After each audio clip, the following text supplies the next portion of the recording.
Tea and Lo. You never know which way to rap. Classic conversations with Jae Tea and Lo. You never know which way the rhetoric is gonna go. Classic conversations with Jae Tea and Lo. Classic conversations with Jae Tea and Lo. You never know which way the rhetoric is gonna go. Classic conversations with Jae Tea and Lo. You never know which way the rhetoric. Classic conversations with Jae Tea and Lo. You never know which way the rhetoric is gonna go. Classic conversations with Jae Tea and Lo. You never know which way the rhetoric is gonna go. Classic conversations with Jae Tea and Lo. You never know which way the rhetoric is gonna go. Classic conversations with Jae Tea and Lo. You never know which way the rhetoric is going. Classic conversations with Jae Tea and Lo.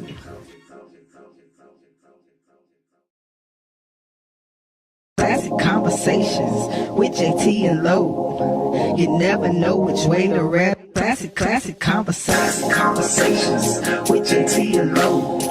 You never know which way the rhetoric is gonna go. Classic conversations with Jae Tea and Lo. Classic conversations with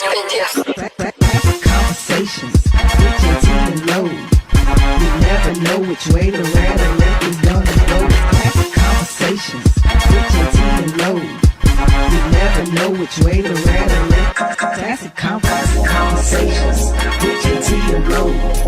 You never know which way the rhetoric is gonna go. Classic conversations with Jae Tea and Lo.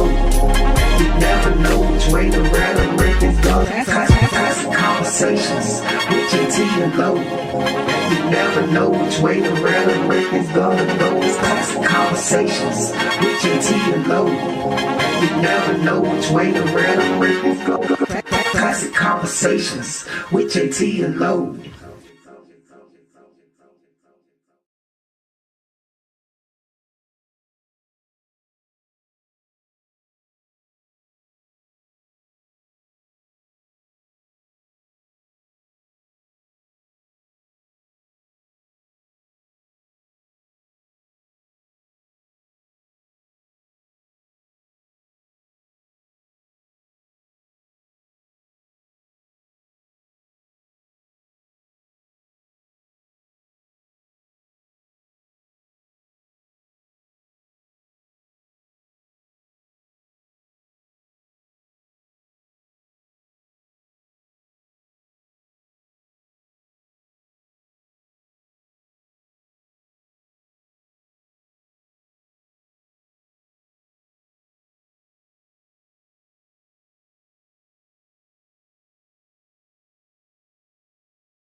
Yeah. That's the we rock on one camera, right?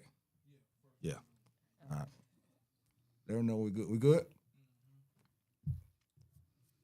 Was all of that not on camera?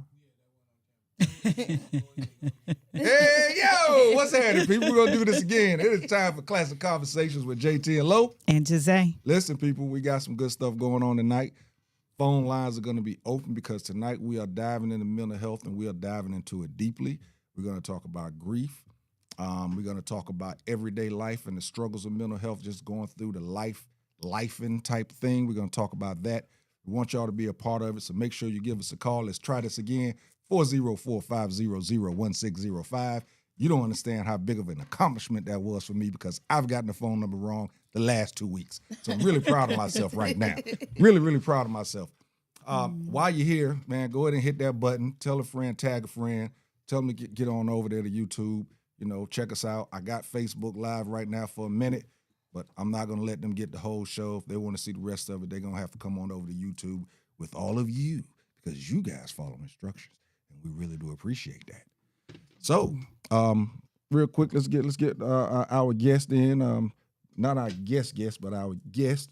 I still call her a I'm guest, not a guest. even though she's not a guest. But yeah, we got Jae Sunray in the building. What's happening, babe?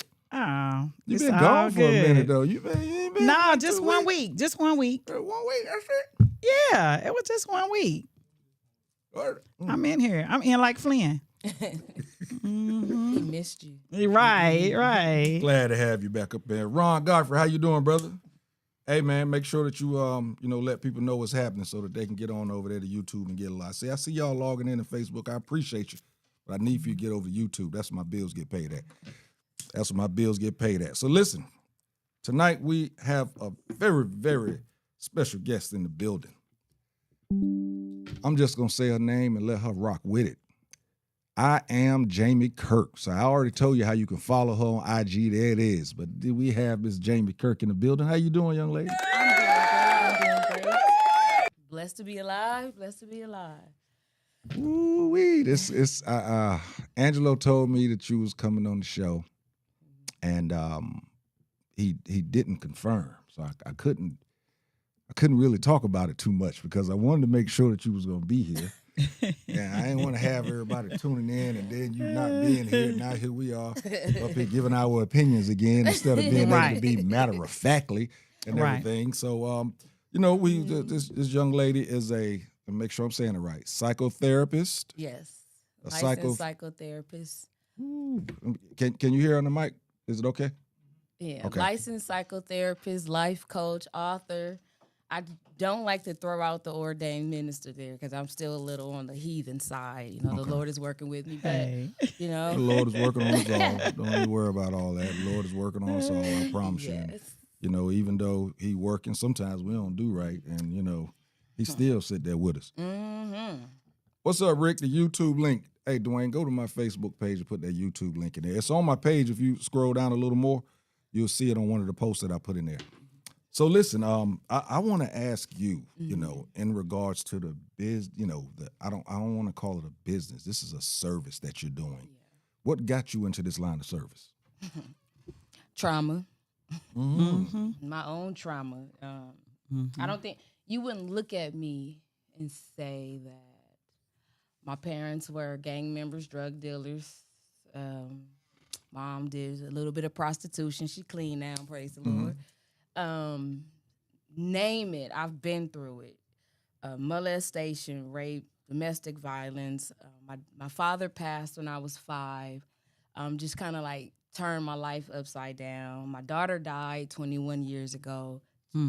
Yeah, grief, trauma, pain, and having to go through it alone. And so I think I didn't want other people to have to go through it alone. Okay. Right? And so I've figured out a process to it. I got closer to God, and I just made it my mission to teach others how to heal. Wow. That's what's up. Really is. I didn't expect all that.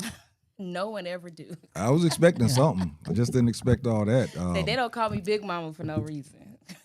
Wow. When I was in college, someone had wrote on the side of the building, psych students are just trying to figure themselves out. Oh, right?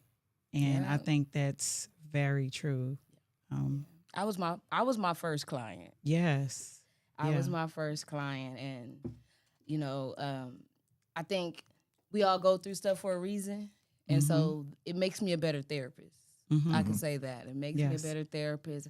I see change in my clients. I see them transforming, and it's because I'm able to connect with them. I'm able to tell them, this is just not clinical. I see you. I feel you. I understand you, and this is how we're going to get through it together. And I was going to save this question, but I'm going to go ahead and go there now. With the title, psychotherapist, life coach, things of that nature, how is it around friends? Do some people feel intimidated by you sometimes because they're thinking that you're just sitting over there analyzing them or psychotherapy? No, baby. I'm making up words right now. No, baby. I get paid to do this. I don't do it for free with my friends. It helps me understand them more. I'm less judgmental. I can talk to them and understand. But am I diagnosing them? No, I don't. But it do help me be more understanding even when I don't agree with the behaviors. So let's say this is not friends. Let's say you're out with friends and people come up, men coming up, throwing a shot or whatever, and then all of a sudden, so what do you do for a living? Oh, I'm a psychotherapist. What does that do to the first thing, I need a therapist. That's the one thing you do not say to somebody that you want to try to approach. Oh, I need a therapist. Oh, I'm going to refer you out. That is what I get all the time when I say I'm a therapist. They're like, oh, maybe I need to talk to you. I need a therapist. It's like, well, here's my card. They don't know. They just once messed I give you my themselves card, up. Right. yeah. Now you just became a paying customer.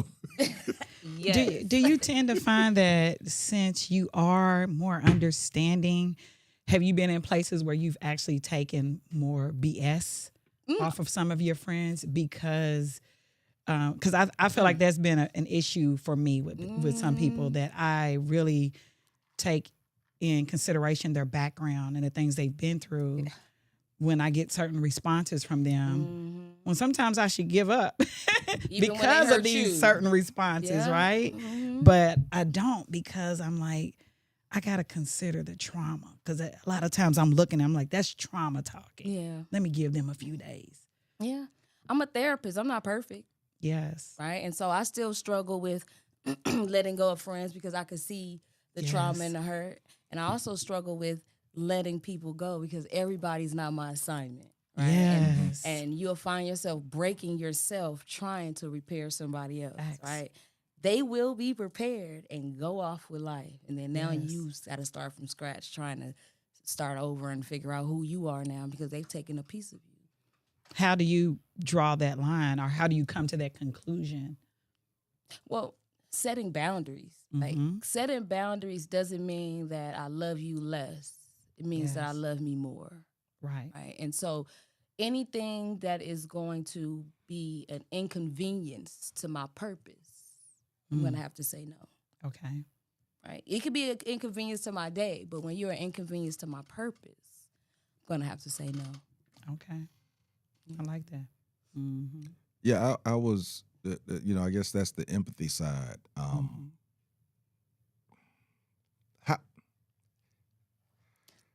When you're saying about boundaries, and you just asking, how do you draw that line?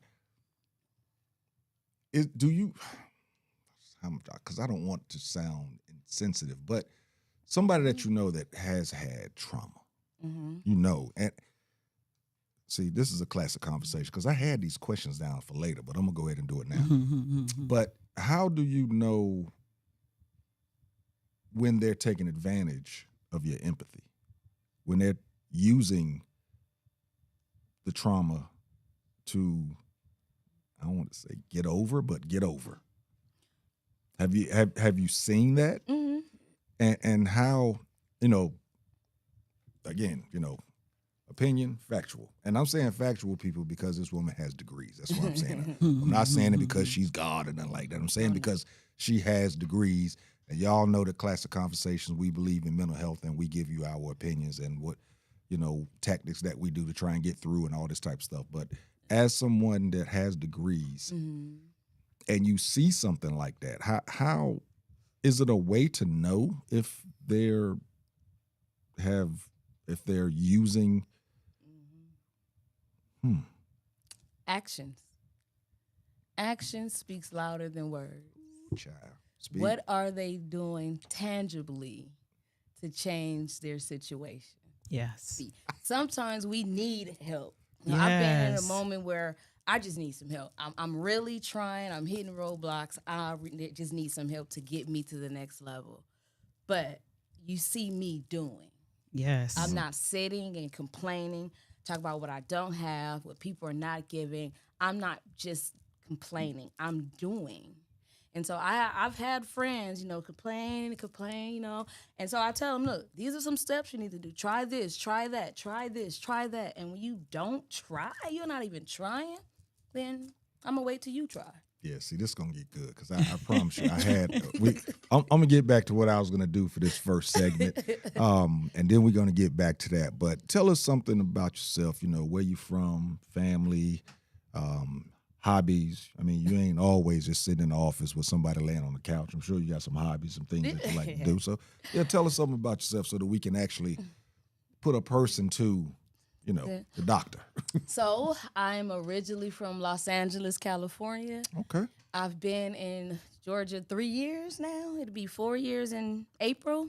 Okay. My father and my grandmother are from Georgia, so that's what kind of brought me over here. I have my son will be 25 next month. My daughter, she would have been 21. Let's see, my hobbies. You know what? I love music. Okay. I like dancing, comedy, networking, bouncing off ideas. Okay. I'm business strategy. I'm always, how can I help? How can I help?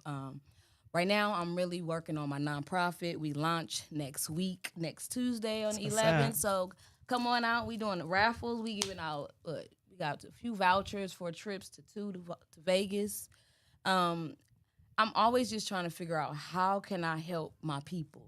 Okay. How can I help my people heal? Yes. Every third Monday, I host a free support grief group on Zoom. Every few months, I'll do a free workshop, whether it's on building healthy relationships.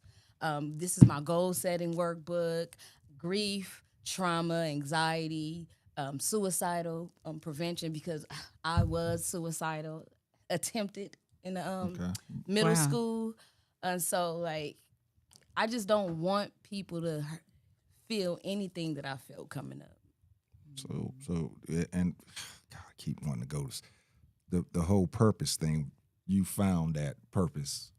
Yeah, you found your purpose, and we're going to get into that a little later. People, something that she had on one of her sites that I took off. We're going to ask some questions in regards to that. Again, Facebook folks, y'all need to get on over to YouTube because my YouTube people are talking. What's up, YouTube folks? What's happening? I hadn't been able to really talk back to them because I got y'all on my phone, but I'm about to get rid of y'all. Get on over to YouTube and hit the button, people. You got to do that. You got to do that. So, you've written some books. Yes.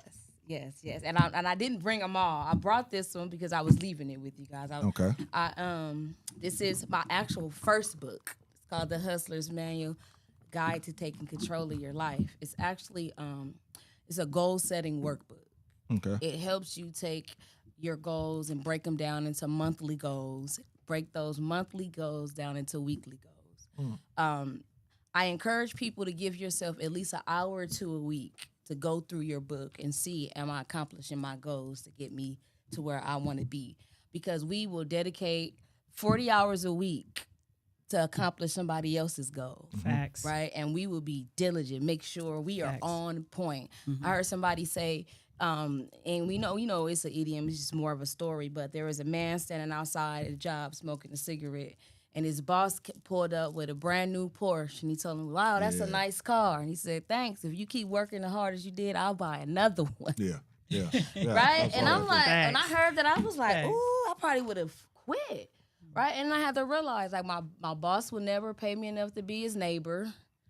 Right? And so in order to make my own moves, I got to make my own way. And so I decided to create this workbook to really push. And when I decided to do it, men, right, for my son.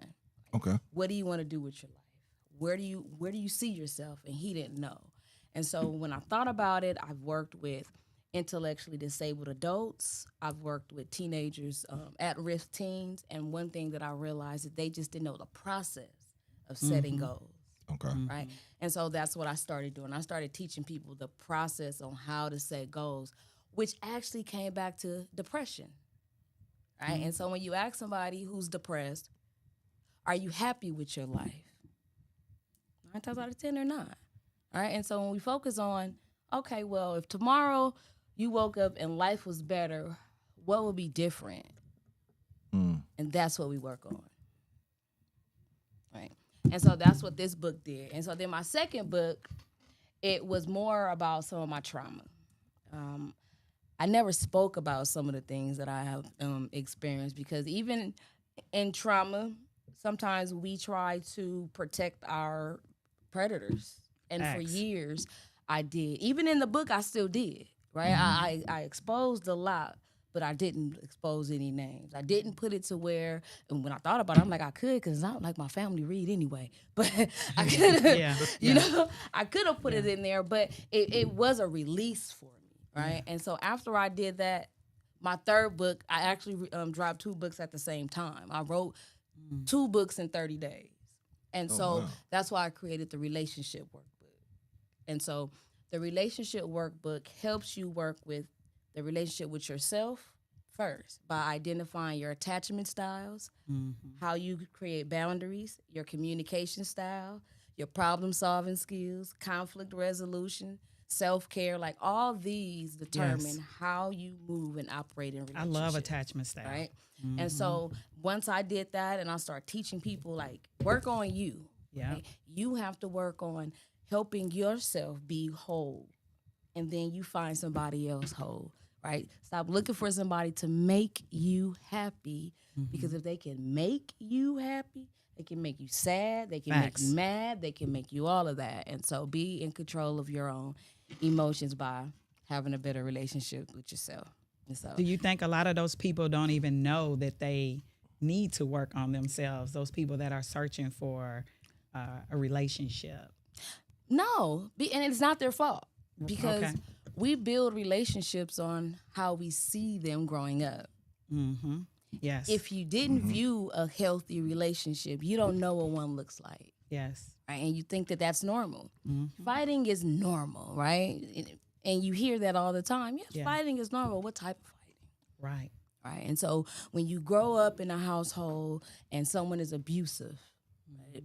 I grew up in an abusive household, and I got married. I didn't realize it was domestic violence because I was fighting back. Right. We fighting back, so you think, he got the Right. best of me, but I fought back. But when you think, Right. no, that's not healthy. Right. Right. Right. And there were red flags before he walked down the aisle. Yes. Right. Yes. But to me, that was a relationship. That's how it was formed. And so once you start identifying what is a healthy form of relationships, then you can start being able to have a healthy relationship with yourself first. Right. But I guess, yeah. So going back to what you were saying, if you're around certain things and you don't think that it's jacked up, so you don't see that those same issues may be in you, those same personality traits, are the things that you are willing to accept, Yep. or even the energy that you emit has came from a place, an unhealthy source. Yeah. Right? I remember I'm actually a certified special education teacher as well. And we went over ACEs one year. And I had 8 of them. I had almost all of them. When I looked at that, for people that don't know, that's adverse childhood. Trauma and yeah. Don't get me doing all the acronyms. Right. Yeah. But situations that would affect you mentally. They wanted us to know if these kids came into your classroom with some of these ACEs, with one of these things on this list, or with several of them, they may be a problem. But what a lot of adults don't understand is that if you've never processed it, you are still a problem. You are still that little kid.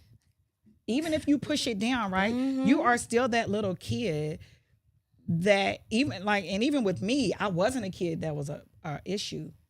I was really trying to maintain and not get abused, right? So you I was was real a good. perfectionist. You was I was. However, that doesn't mean that the trauma did not affect me, right? Because a lot of times it comes out later. Oh yeah, If you I'm were pretty, not pretty that sure kid. you grew up being a perfectionist, I which made did. you have control issues and anger Yes. problems. It did. Yes. Yes. And I think that's one of the things I would like to ask you about as well is I was diagnosed as an adult, later on with complex PTSD. And I wanted to, just like you just did with those what you just kind of the feedback you just gave me. What are some of those signs that you see in adults that Being black, yeah. for one, well, look at the men versus women, Yes. right? Wigs, eyelashes.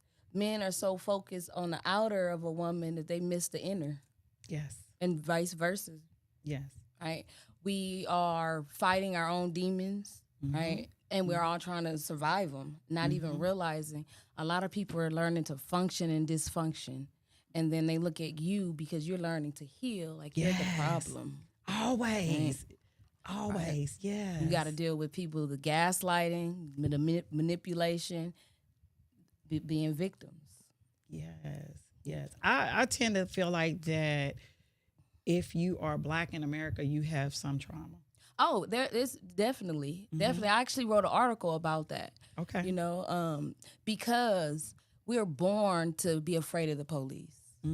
Right? We're born to be afraid of the police. We're born to want to hold on to things when we're not sure how long we'll have it or if we'll be able to get it again. Yes, we just talked about that the other week about the hoarders at the table. Okay, but it's true. That's psychological. Yeah, my mom. She's too. from Shreveport. Yes, born in the South, poor. But now, if you look at her refrigerator and her cabinets, full of food. Yes, 8 or 9 boxes of cereal. Yes. She lives alone. Yes. And I have to Mom, you're not gonna go hungry. Like you're actually wasting. But that trauma. But trauma we got a whole history of trauma. Yes. Slavery. That is we still having PTSD from that. I keep telling people this, and just the fact that they've proven that trauma can stay in the body for 10 generations or something like that. Well, we pass it down. Exactly. We pass it down. Yes. Yes. Unknowingly. Some of it is passed down, but the other thing that they've shown is that it stays in the body. Say you're not even conscious of certain things, right? They showed how there was a guy that when he was attacked, the person he had a bunch of roses in his hand, and so he had 3 daughters. All of them had just a natural reaction to roses of they physically got ill, but they never knew what had happened with their father. But this is something that was just in their body. Okay. That was passed down, through genetics or what have you. Well, that's new one to me. I'm a nerd. I like to. What, they're allergic to roses? Because they don't. That one. The smell turns them off, and they have a physical reaction to the smell of when they smell roses. Okay. But they've done studies. But I want to let her, because like you said, she's the professional. She just said she ain't never heard of it either. But she hasn't read it. I hadn't read it. Not everybody. Well, what I'm saying, not everybody reads everything, right? So she doesn't. But that's easily something that she can look up. I'm gonna have to look into that. That's I actually, to be honest, I actually got that from The Body Keeps the Score. Okay. That's one of the stories that he has put in that book. Have you ever read that? No. Okay.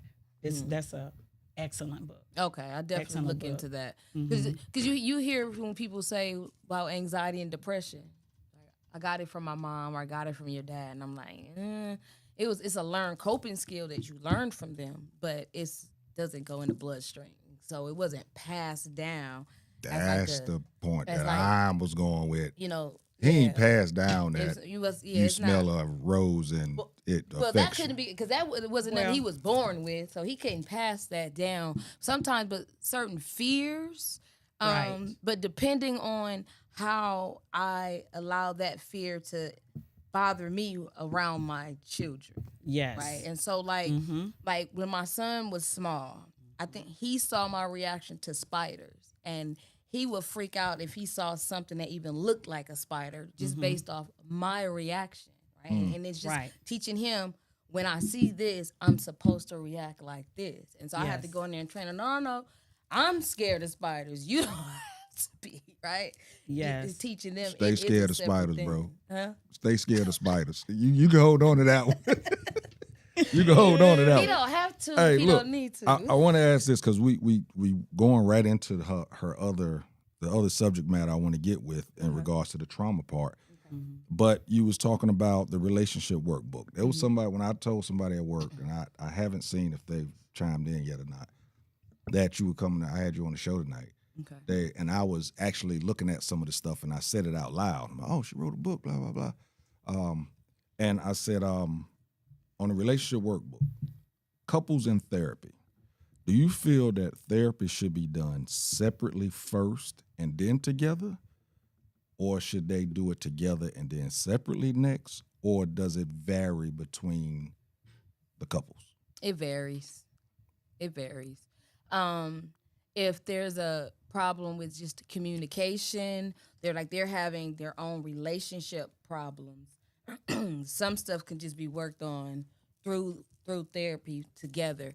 But I always recommend them to have their own personal therapy so that they can learn how to process their own trauma, which is causing them to have these things. I will touch on it, but I can't really make it too much about them and that because it is a couples thing. But I will touch on it and let them see this is where it comes from. And so once they see I'm a root person. I'm gonna just start with that. I'm a root. So when you tell me the issue, then I'm gonna start going to your childhood. When did this first start happening? Because there is a root. And once you get to the root, if you're in the couples therapy, then I'll tell you to get it for personal therapy so y'all can address the root. So that's the whole working on self thing before you can.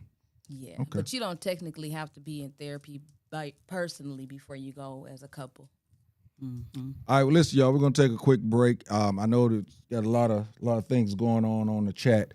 When we come back, I'm gonna go over some of them comments, but we will be right back, and we're gonna get into this whole trauma thing in regards to managing mental health in everyday life. We'll be right back. Classic Conversations with Jae Tea and Lo. And Jae.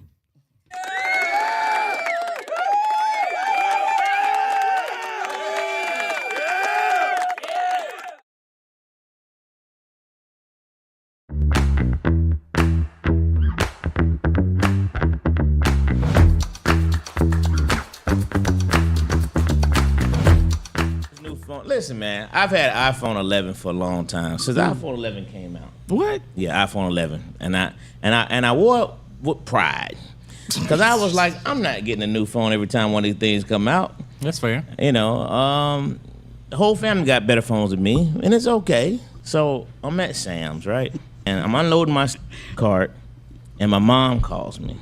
I put it on the speaker until I get my Bluetooth. You look in the parking lot, it was dry to the left. It was dry to the right. It was dry everywhere you could see. My phone's on the back of the trunk. It fell down in the only freaking puddle in the entire area.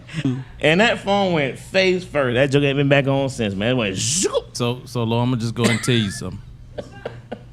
That iPhone 11 decided it wanted to die. It jumped. It jumped ship. That is funny. That iPhone 11 was like this. He can't keep pushing me like this.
Ready to find a studio that matches your podcast vision? Located inside Uptown Comedy Corner, our studio just 5 minutes from Atlanta's airport has everything you need. From high quality equipment to multi-camera setups for live streaming, we've got it all. With 15 plus years of experience, our team ensures smooth sessions with editing and post-production services at an additional cost. Plus, our competitive pricing make it easy for creators of all levels. Contact us at 404-500-1605.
Yo, what's happening, man? Classic Konversations with Jae Tea and Lo. And Jae. Listen, man, we are back. We are back again.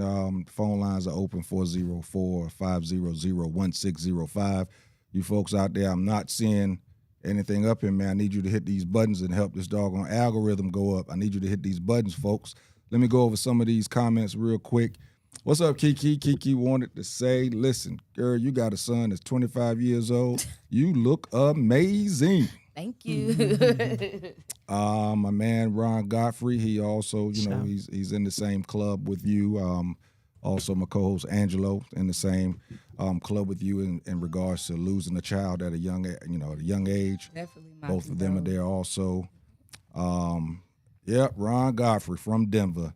That's my guy. That dude is everywhere, and he everywhere and nowhere. Because when I ask him, where you at, bro? He ain't nowhere. Then I find out now he in Denver. Facts, Ron. No, just kidding. You just stay somewhere, man. That's how you gotta be, everywhere and nowhere. Stay somewhere. But yeah, he has a book out also, Crying Out in the Dark. He talk about his depression in regards to losing his son. He has a nonprofit and everything for his son and everything. Ron. And that's what we don't talk a lot about, men and depression and what it really looks like. What it really looks like. Let me now see. Boy, this is a classic conversation because this is not where I was going to go. But now that you said that, now, does depression really have a face? So, because you said depression and what it looks like, but it does. It does. It does. When you know somebody. Okay. You notice the difference. You notice when they start to pull back. And this is why it's important to be aware of your friends and how they act. So when they start to change and you start to see some changes, you can reach out. Are you okay? What's going on? Let me come check on you. Let me see. Because I had a friend and he was just so depressed. And one day I went over to his house and his house was a mess. And so I took him some food and I said, listen, I'm going to give you today and tomorrow. I said, but if this house is not clean in a few days, I will be back and we're going to get it together, right? And so you need somebody like that, somebody that know you enough to tell when you off. Okay. And at least to be like, hey, I see you off. What's up? Yeah. But yeah. what are some of the signs? Because I don't know. I tend to feel like that men hide it a little bit better. I wouldn't say we hide I wouldn't it. say they hide it. Right. That's what I'm saying. So what are some of the signs? Yeah. Just going off what she just said, and being a man, and it's the people that are close to you. It's not real. I wouldn't say it's a sign. It's just an abnormal, Normal behaviors. Okay. Yeah. Damn, I was going to Okay. make up a word. Abnormal. I was going to make up a word. I promise y'all. I was going to make up a word, but yeah, abnormal behavior. You Okay. know Okay. how your people are. Yeah. Okay. You can tell when you're talking on the phone to somebody. Not once, but after that second or third time, you're like, you know what? Dude didn't sound right. Right. You can kind of tell. Because we all put. I mean, we're men, and men that's solid will always put up a good face, a good front, because of the simple fact they don't want their loved ones worrying about them. Yes. That's Now, the part this is I was where- saying. This is where Yeah. the friends have to come in, and I'm not talking about somebody just clicked a button on Facebook. I'm talking about your peoples. People, yeah. Yes. I'm talking about your peoples, the peoples Yes. that see you, the people that Your that- community. that you've talked Yeah. to, that you've been sitting around talking to at 1 a.m, just kicking it, and you're talking about real shit. I ain't talking about just talking about the Falcons. I'm talking about you talking about some real stuff. You know what I'm saying? Yeah. And we all, I think, I have a lot of people in my circle, but my square is small. I have a circle, but I have a square in the middle of it.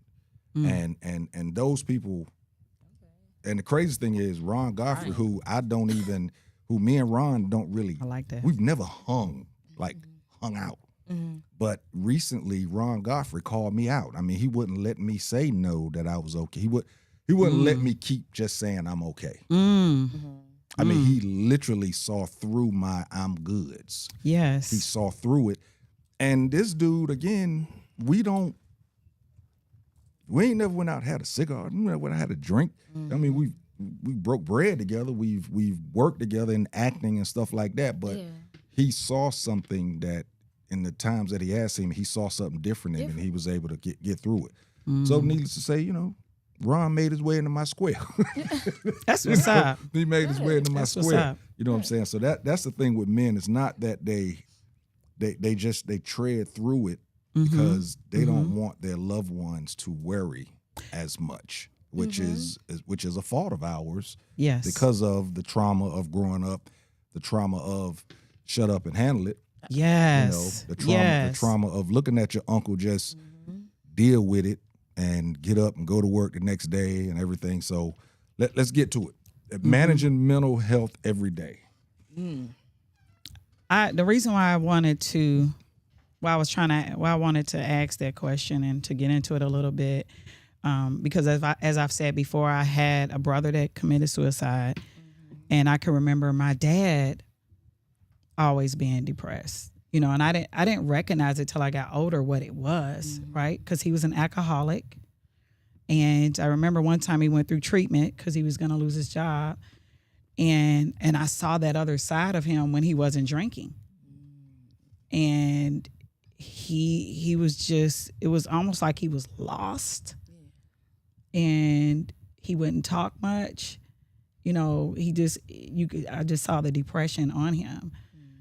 And I started thinking, when I got older, I thought about it. I was like, oh, he really never really knew how to deal with life without substances, right? Well, he was And women, and he was drowning out something. he was 100%. He was drowning out something. But we all live with a mask. Right? And that's an actual activity I do at one of my workshops.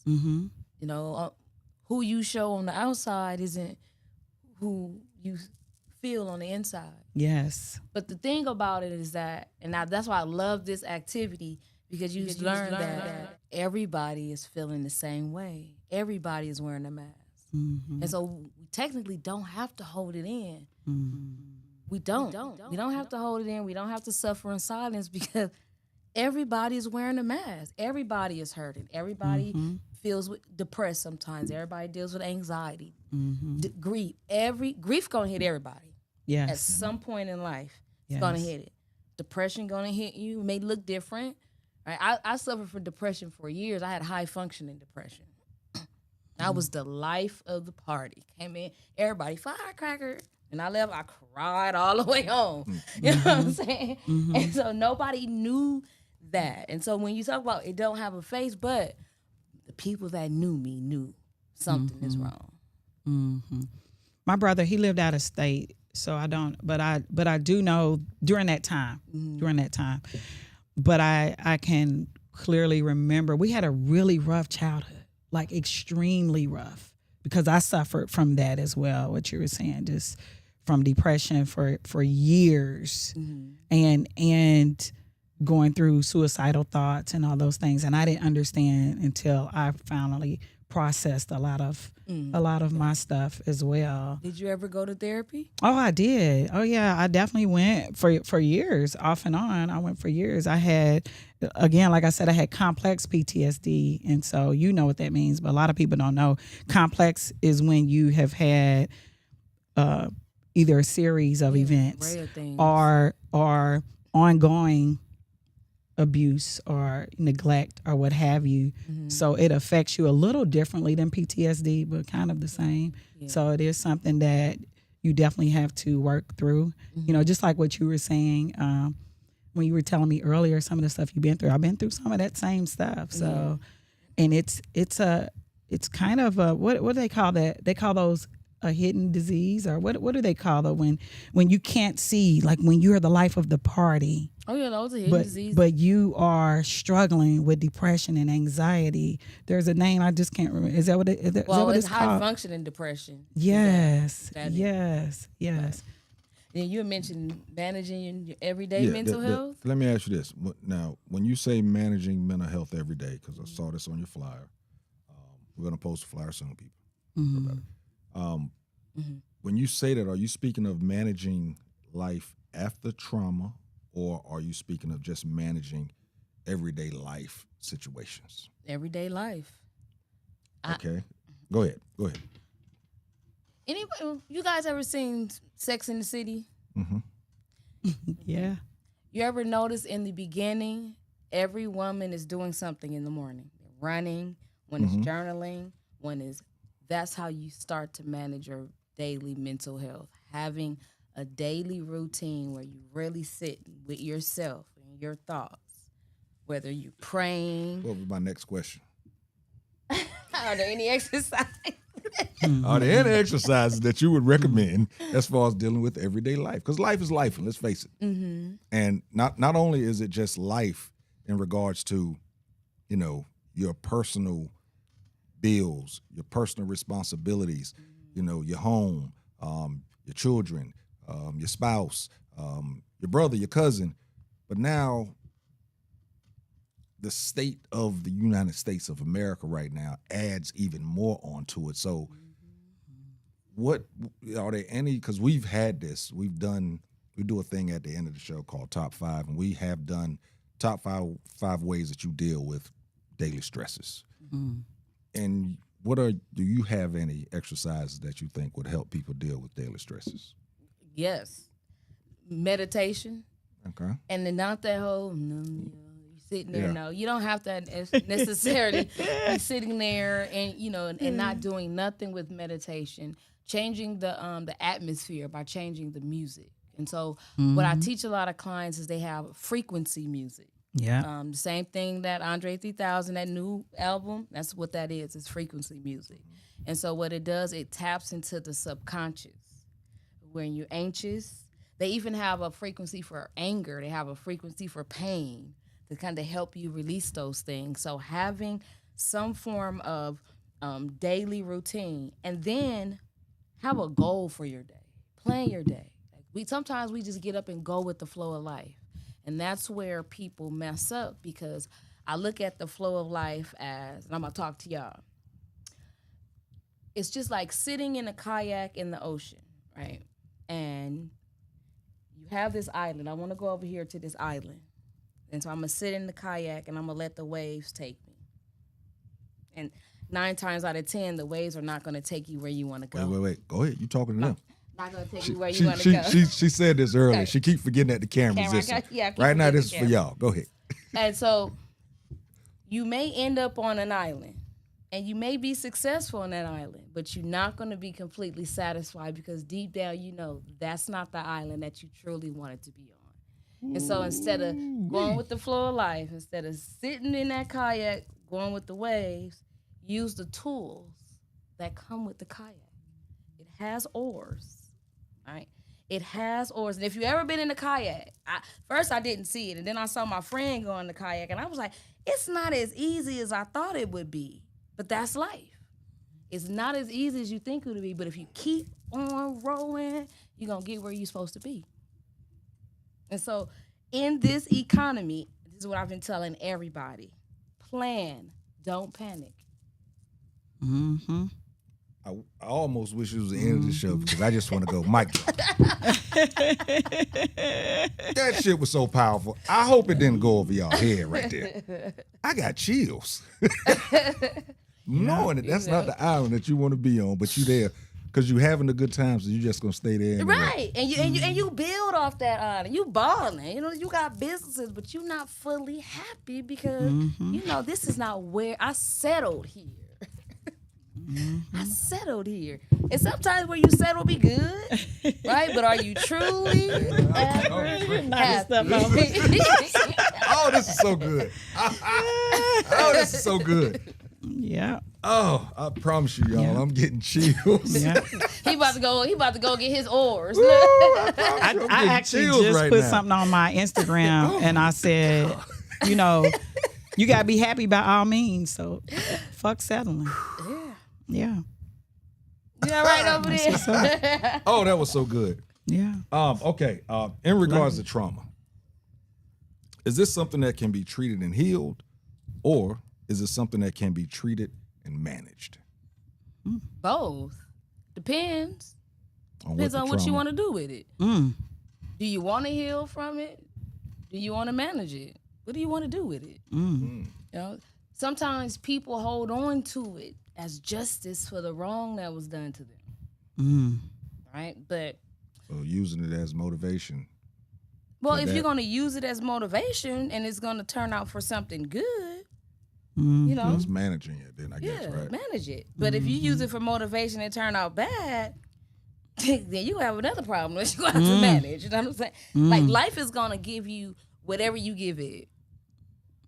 If you give it, we can cuss on here bullshit. It's gonna give you bullshit, right? And so, whatever you put in is what you gonna get out. If you don't put no energy in your healing, right, you have to do something tangible. If you cut yourself and you just leave it, it's gonna get infected. You have to do something for it to heal. And so people just want to leave it alone. I'm gonna ignore it. You know, if they hurt, I'm just gonna work, and not think about it. You're not healing it because soon as you sit down, soon as you get in that quiet place, all of it's gonna come right back. For anything to change, and I had to really think because I want to make sure that I say things right, and I had to think. Anything that requires change requires action. You have to do something tangible. You want the light to cut on and off, you got to flip the switch. You want the book to seasons require time for it. Like everything requires something in order for something to happen. So if you don't do nothing, don't expect nothing. Hey, y'all, she's smart for real. She ain't nothing just throwing shit on the wall hoping that it stick.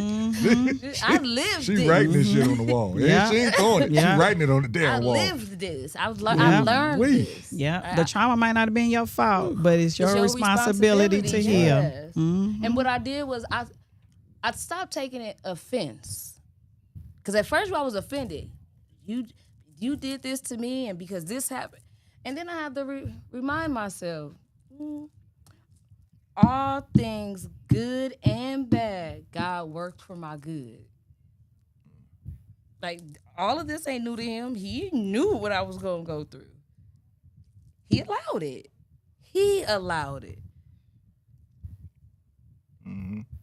He allowed it. And for what? For this. And I know I sound crazy, but once I realize what my purpose is, I'm okay with my past. All right, y'all. I'm still in my damn new kayak. I'm sorry. I He's said still canoe. in his kayak. He love that. He Still in love my that kayak. canoe. Shoot, I done found me a new oar. That's Listen, what's up. last That's what's break, up. when we come back, we're gonna get into the healing through grief thing.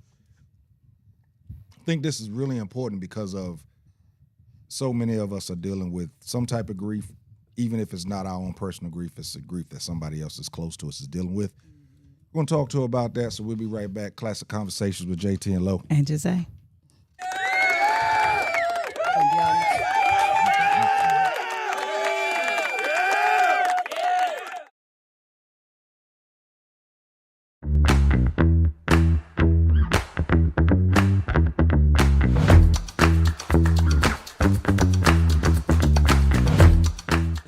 Listen, man, I've had iPhone 11 for a long time since iPhone 11 came out. What? Yeah, iPhone 11, and I wore it with pride because I was like, I'm not getting a new phone every time one of these things come out. That's fair. The whole family got better phones than me, and it's okay. So I'm at Sam's, right, and I'm unloading my cart, and my mom calls me. I put it on the speaker until I get my Bluetooth. You look in the parking lot, it was dry to the left. It was dry to the right. It was dry everywhere you could see. My phone's on the back of the trunk. It fell down in the only freaking puddle in the entire area. And that phone went face first. That joke ain't been back on since, man. It went zoop. So Lo, I'm gonna just go and tell you something. That iPhone 11 decided it wanted to die. It jumped. It jumped ship. That is funny. That iPhone 11 was like this. He can't keep pushing me like this.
To find a studio that matches your podcast vision? Located inside Uptown Comedy Corner, our studio just 5 minutes from Atlanta's airport has everything you need.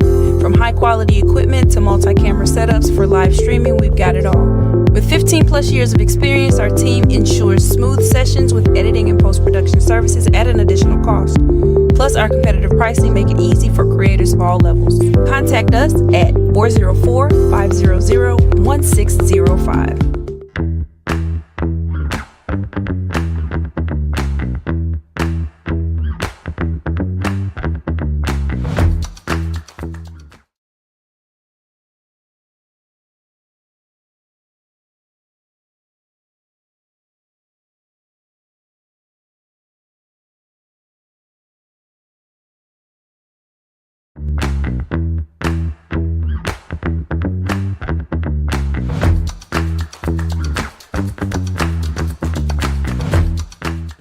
Listen, man, I've had iPhone 11 for a long time since iPhone 11 came out. What? Yeah, iPhone 11, and I wore it with pride because I was like, I'm not getting a new phone every time one of these things come out. That's fair. The whole family got better phones than me, and it's okay. So I'm at Sam's, right, and I'm unloading my cart, and my mom calls me.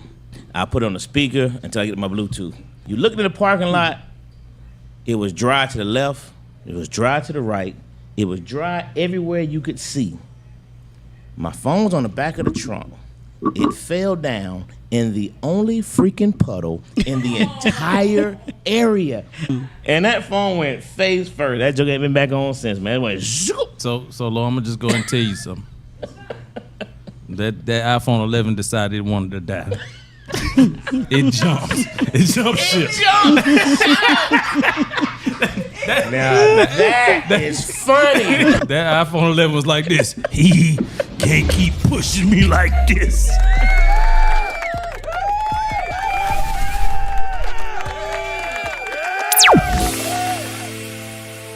We back is what we are. Classic Conversation with Jae Tea Lo. And Jae. Listen, y'all, I don't want Jae to be angry, mad at us because we let her get this in. Don't ask your question. No. Don't ask your question now. Go. Ask your question. No, I think you should ask yours. Ask your question. Come on now. 404-500-1605. I want to get into this next, so go ahead and ask yours because I think it's going back to mental health every day managing. So go ahead. I just was gonna ask her thoughts on Gucci had just recently came out with his book and was talking about him having episodes and some of the things he's been through, and they've come down hard really on Keisha. And I just wanted to get your opinion on that, from a therapist point of view, because I thought she was doing a hell of a thing. What she was doing, dealing with somebody with schizophrenia and trying to protect him. But what do you think? Mm-hmm. I think it's different when you living with somebody with schizophrenia. Right. Schizophrenia is so far from bipolar. Remember, a few years ago, everybody was bipolar. Remember, everybody was bipolar when they wasn't. But schizophrenia is totally different and scary. Yes. Right? And so you have to worry about this person going to kill you one day. Yes. You don't know when, you don't know. And so what do they expect? Right. What do you expect a person to do with a person who is violent, aggressive, requires medication? Medication may work.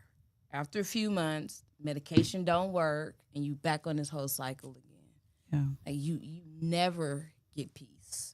You never have a life of peace. And so what happens when somebody is living in chaos too long? Well, what would you do if you were living in chaos too long? Yeah. I'd probably go just as crazy as the other person is. Yeah, if you don't leave. Yeah. But she's held him down, though. Yeah. And it's a classic conversation. Here we go. Yeah. I listened to, I don't know if you heard it. Mm-hmm. They was on the Breakfast Club.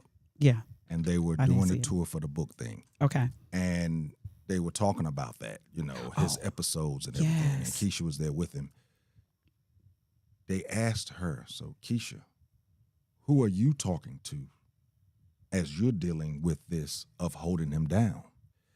She said, I talk to myself. She might be just. And that scared me. I was like, wow. She might be. She's not getting, she's so zoned in on, like you said, protecting him because of, let's face it, she has her money, but he is the empire.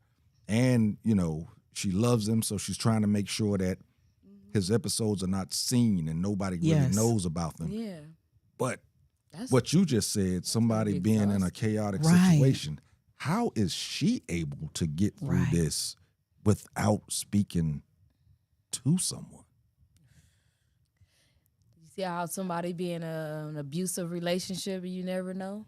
Yeah. Same. Right. Wow. Yeah. I just thought she's being abused. She need a pat on the back though to even be there and to help him through. Yeah. Right. Love him. Right. Because they were calling her a handler. I'm like, no, because here's the thing. You have, when somebody has a mental illness, because everybody has mental health. Yes. Not everybody has a mental illness. Right. Mental illness are symptoms. So she's in love with Gucci Mane's character. Yes. Schizophrenia are the symptoms. So when he acts out and stuff, those are symptoms. not him. And so it's Yes. easy to see where she's in love with him. And that's what Yes. she holds on to. And that's what she keeps trying to get back. Him. Yes. And she deals with schizophrenia just so that she can have a piece of him. Yes. People did come at her Yes. pretty hard. They did. I thought it was classless. Some of the people that actually came at her, I think, need some help themselves. Yeah. Yeah. What, Social media is, His ex-girlfriend wrote a song, a rap song. Mike's Ask a Cop's lady. What's the name, Dwayne? The one that Ask a Cop crazy about? No, it wasn't Megan. It was, who was the girl? Can't think of it. But it was another rapper, female rapper, big time, that's been spinning out. And she's the one that came at her talking about she's the one that started it anyway. Oh, you Anybody talking paid about, attention to her. Nicki Minaj? Yes, she's Nicki the one that Minaj came. is schizophrenic too. I think she is. And that's what I was or saying. bipolar. She's Yeah. coming No, at that her, dude, and she needs some help. that's drug induced schizophrenia. Yes, I agree. And she Yeah. needs. It Yes. seems like she needs some help. But I do hope that somebody that's close to Keisha will get her to recognize that she needs to speak to somebody She also. needs a therapist. Just to have somebody just to, Exactly. be Yeah. able to vent to, because Because keeping, like you said, protecting him and making sure nothing Yes. gets out of the house. yeah. When he reaches out to certain people, she reaching out to him going, hey, block his number because so he can't hit you up no more. And, that's a lot. Yeah. And I feel bad for him because that's something like you battling the mind. Right. Battling the mind. That's why I'm a big Right. Kanye supporter. Okay. Nobody talk bad about Kanye to me. Yeah. Can't nobody talk bad about Kanye to me, because what you're seeing is mental illness Yeah. in the flesh. Yes. And it's not just about take medication, because bipolar medication takes away your creativity. If he takes that medication, he won't be able to make music. And so you're asking him to give up something he loved to pacify you, because he not hurt nobody talking all the shit he talking. If we dissing to Trump and all them other people talk shit, he ain't doing nothing. Leave that man alone. I go 10 toes down for Kanye. I see, Miss Catherine Bracer, you never got to apologize to us for just tuning in. You always tune in. You ain't got to apologize. Appreciate you coming on. Let's see here. What's up, Unc? How you doing? Okay. Grief. Healing through grief and choosing grace through loss. Now, the choosing grace through loss part, is that advice for the people that are actually dealing with someone that has suffered a loss? That's you. So that's the actual person that is grieving. Okay, explain that, choosing grace through loss. Giving yourself grace.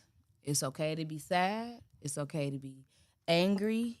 Sometimes it's okay to not want to talk to people. It's okay to not be strong. Give yourself grace. You're hurting. Broken hearts hurt. Like, I don't know if anybody ever had a broken heart, but it physically hurt. And so people deal with pain differently. My pain tolerance might be higher than a lot of people. I got a whole sleeve of tattoos, right? Give yourself grace to go through whatever phase you are going in. But it's important to know the cycle you're in of grief. So you got the stages of grief. So I had to take my notes. So you got denial, anger, bargaining, depression, and acceptance. Right? And it isn't 1 through 5 and you're done. I look at it like a circle with a little ball. And one day you on this side, one day you on this side. You might be acceptance one day, then one day you might be angry. So it's just giving yourself grace for wherever you are in the grief cycle. It is not supposed to be perfect, and it's definitely not going to be pretty. So in regards to, like, 'cause you just said it, grief looks different on every person. Everybody grieves differently. But in regards to the person that's actually the closest to the person that is, let's say a spouse, and somebody in the life of the wife or husband passed, but it's their mom or their dad or their cousin or their brother, their sister. How does the other person deal with the grief I mean, how do you give the grace that you're supposed to give when you're dealing with somebody else that's grieving? Yeah.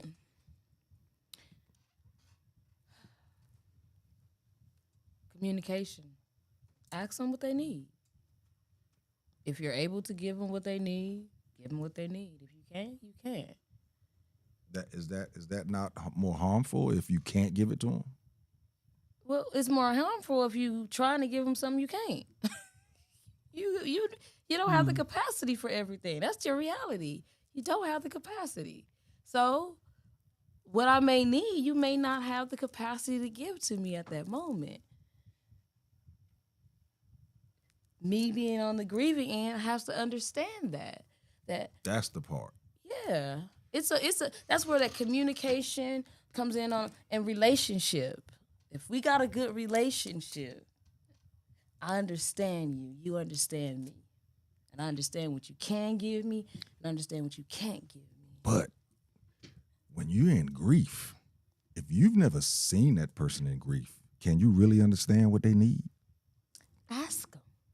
But if you ask them and you can't give it, I'm just, because if you can't give it, as a supporter, you're gonna feel bad that you can't give it. But what would they ask for that, knowing that if you know this person know you, what would they ask you for that you wouldn't have? Because they would know that you wouldn't be able to do it, right? Again, we're now in stages that we've never seen before. Grief. So it's a new relationship. No, it's a new part of the relationship. Okay. Grief is a part that if you don't meet somebody and something happens in their life during that time frame, you've never seen them there. Yeah. Okay. So it's a new thing. If let's not say death. They lost a job. You've never seen them lose a job. Okay. Y'all been together for 9 years. Okay. Y'all been doing good. Now all of a sudden that person loses a job, whether it's the husband or the wife, or it could be the brother, the cousin, don't matter. But you've never seen that person at a point to where they feel they can't do their part, whether it's support themselves, help support the family, whatever it is. Should you give yourself grace? And I'm talking about the person that's dealing with the other person right now. Should you give yourself grace in regards to that, or do you ask what can I do? Do you just be there and wait for them to ask for something and hoping that you can give it? Or Ask them. Just ask them. Some people won't ask because they're not used to people giving. Some people in isolation, they depressed, they down, they just and they won't ask. Yeah. And so sometimes it's just be like, hey, I was thinking about you. Do you need anything? Or if I know you like this, or hey, I was thinking about you and I brought you this. Let me ask you. Because look, if we had just going back, if we're in a new relationship, right? A new relationship, courting, you should know at least enough about me through the courting stage. Is why courting is important. You should know at least a little bit about me to know when I'm going through something, this may make me feel better. I get what you're saying there, but if I'm sad all and somethings I'm ain't grieving, equal. If I'm sad or if I'm grieving and we're dating, you know a little bit about me. Even if it's just here, I brought you a flower. Everybody that talk to me know I like flowers. I love flowers. And because I dealt with disabled adults who were born and died blind, and so I started to view nature for them. And so I love flowers. A flower. So you know me well enough to know she's not having a bad day. I'm going to just bring her a flower. That will make my whole day. So having that conversations in the beginning. What do you like? What's your favorite color? What makes you smile? These are important conversations to have on both ends. It's grief. It's just people are different in grief. Yeah. I agree. It's just They're different. Only thing you could do is communicate. You can't force anybody to do anything. Only thing you can do is communicate. So you say you should ask what do you need? and hope that you can give it. You know, even if you can't give it, you may know somebody that can.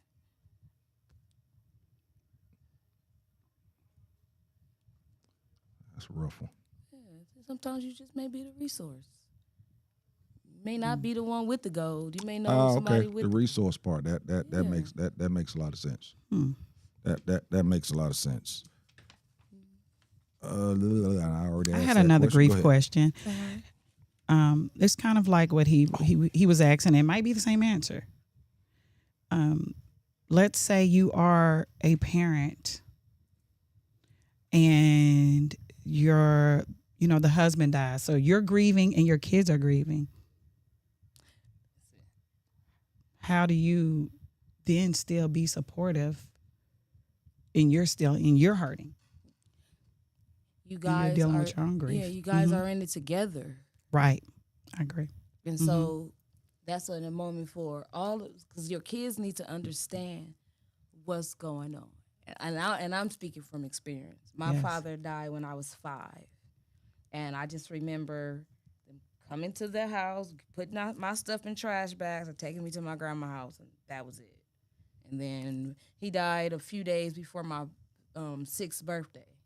And so I just remember sitting in front of a casket, and that was it. And then, new life. It was never processed. So your mom didn't know how to be supportive? You don't think Nobody so? knew how to be supportive. Right. Everybody just went on with life. Right. And so being able to process it. If you can't process it, put them in therapy.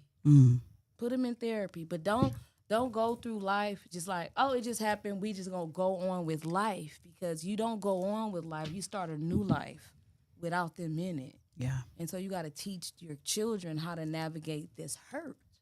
That's why you start to see kids act out in school and do a lot of things. They don't know where to put that hurt. And so I'm always go back to communication. Communication. If you like it, communicate. If you don't like it, communicate it. Communication is always going to be important in any and every relationship. Parents, intimate, co-workers, boss, communication. Okay. All right, so what about those people that's always positive, working through everything, saying that it's time, whatever the grief is, whether it's death, whether it's loss of job, whether it's car accident, COVID, the flu, a cold, shit. And that one person that's like, man, damn that, you got to get up and move. Get up and move. Is it, just from your professional opinion, is it dangerous to be the motivator towards someone that is going through some grief? It can be. Okay. Because that was my mom. Got to get up. You can't just lay in this bed and get up. Lady, you about to fight, right? Because that's all I have right now. You need to accept me for where I am. This is all I have right now. You trying to force me to do anything isn't going to do anything but sever our relationship. This is why I'm always say communicate. Ask, what do I need? If I needed to get up, I would have said I need to get up, right? Right now, I just need to be in my thoughts, even whatever that is. If you don't want me having negative thoughts, hey, send me a positive sermon or send me something positive. But that, you got to get up. You got to get up. And usually that comes from, like I said, it comes from friends. Yeah. That's not with you every day. Yeah. But when they reach out, they recognize, now it's been 3 days, like, nah, fuck that. You got to get your ass up, blah, blah, that type of deal. Yeah. That's usually where it comes from. Like I said, the people that's in right next to them usually know, not to try and push or whatever. Last one, 2 more. How long before you start thinking that someone may need outside help, like, say, grief counseling,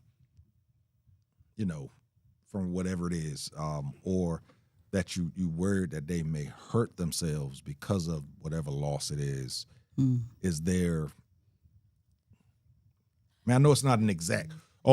72 hours. I know it's not that, but is it one of those things where it has to be somebody that's close that can tell that, you know, they should have been out of this by now? But again, it's grief. You don't know how they've been, how they react. You know, when you don't want to be intrusive on someone, but at the same time, you don't want to be sitting back going, damn, I should have said something. If someone truly wants to kill themselves, there's nothing you can do. They're going to do it. They're going to figure out. If somebody really wants to do it, they're going to figure it out. You got to get deeper than that. Right? You want them to know that, if anything, you love them. You can't speak for the other people that's not there. And you can only speak to who they are to you, and hope that means something. By the grace of God, I haven't had any friends that get to that level with grief. I've had friends commit suicide, and because I'm not in my friend like analyzing, you know, everybody, I could honestly say we never saw it. I've always saw him smiling and stuff like that, and so when it comes to were saying, pay attention to someone's behavior. Behavior says everything. When they no longer want to engage, they no longer want to talk, you see that they are not eating, right? They're not paying their bills, they're not taking care of their animals, they start giving stuff away. You start seeing people where they start to be negligent with their home stuff, and they just start to travel a lot. They spending all of their money, stuff like that. But that's why it's good to have these relationships with people that aren't just shallow. It's a little bit more intimate. Well, you answered my other question. Are there any signs to look for in regards to them hurting themselves? You just you just answered that. So I don't have to ask that one. So if there's, you said that if they want to do it, they're gonna do it, right? So you're saying like there's nothing that you can do for them. For somebody that already has it in their head, yeah, they not finna give you no signs like that. You know, they gonna, like I said, they'll start giving stuff away. Yeah. But if most people don't recognize that, they just think, you know. Yeah. If they don't have anything where they feel like it's valuable to live for. Some people won't kill themselves because they don't have nobody that's gonna take care of their cat. Simple as that. Right. And so communication, relationships, and that's why it's always important to let people know that you care and you love them. Right. But that's the part that I thought that sometimes that's what they need, right? Like you said, their cat loves them. But if they know that someone else something is depending on care, I you know, and I can't say I know that 100%, but I just feel like I've been around, you know. I've also had someone that his brother committed suicide, and then he did, but he tried to reach out. He was in a deep, you know, in a dark space, and he reached out to a lot of people. Yeah. You know, just those dark spaces. and it hurts so bad because people look at the dark spaces like they're buried, right? And not planted. There's a difference. Dead stuff is buried, but something that is supposed to live is planted. Come on. And if you look at the process of a plant, it is a seed taken from its environment, put in a dark place alone, and put through the elements in order to grow.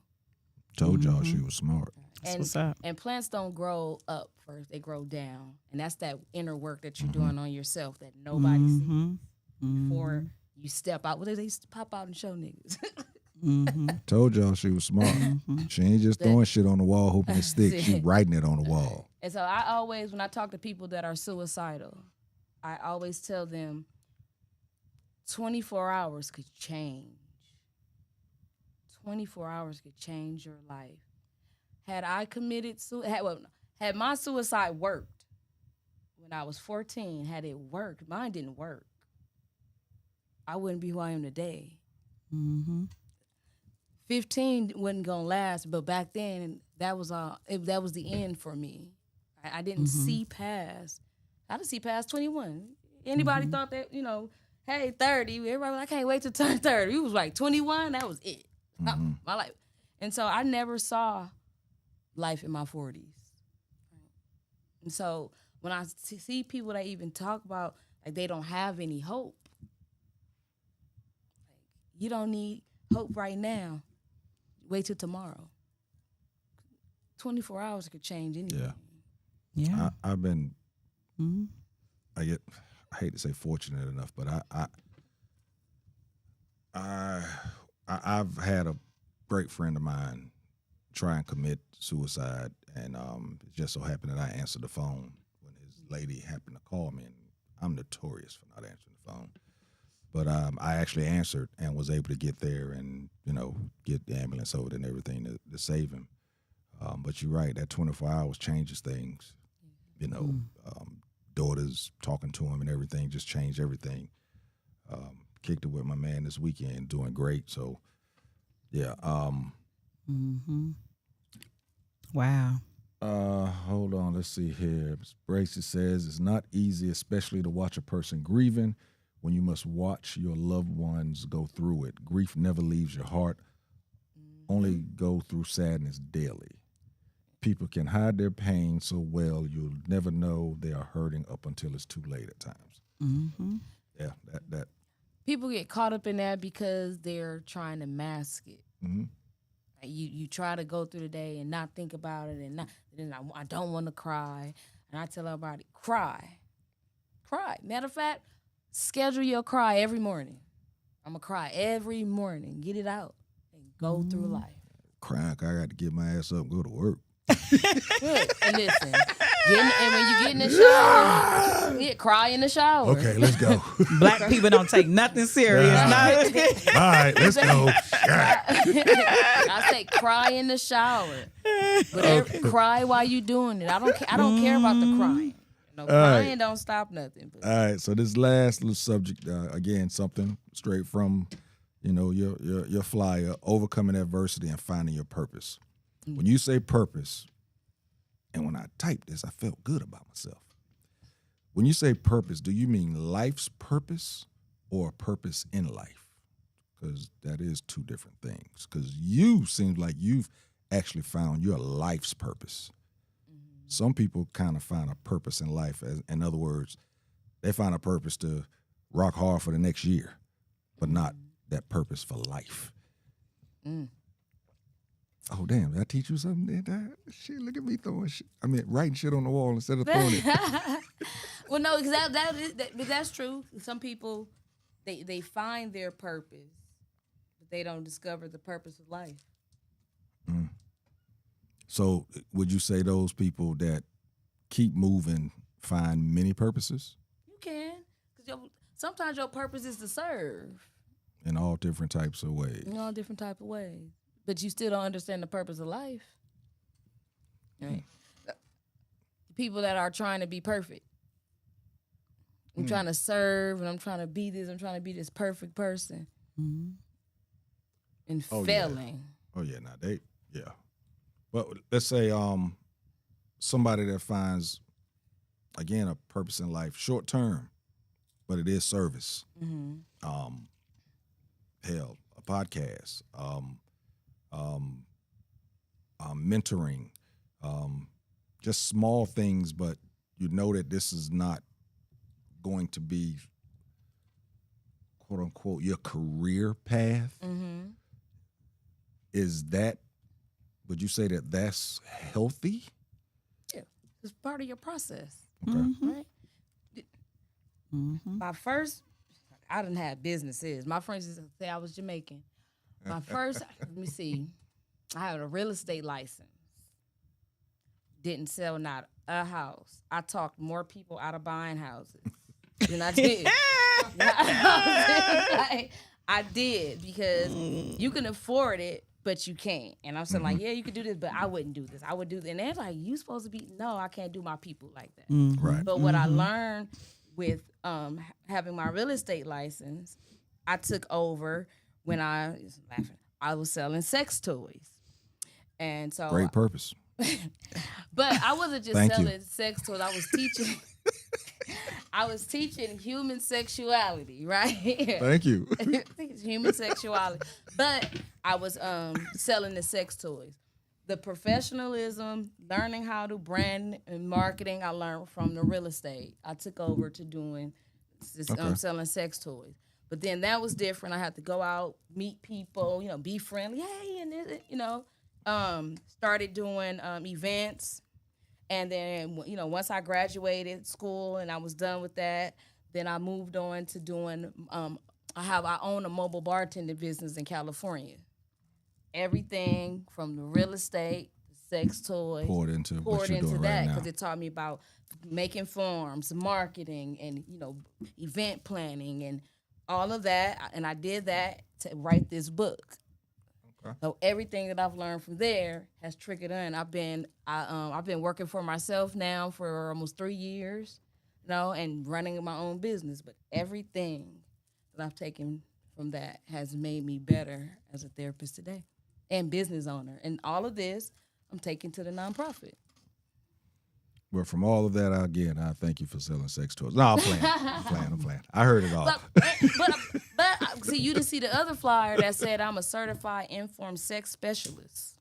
Oh, we sure didn't, because this would have been a totally different damn show. Matter of fact, wow. you coming back Right. for something totally That's what's different. up. That's what's Y'all up. get ready for her to come back. I for tell something everybody different.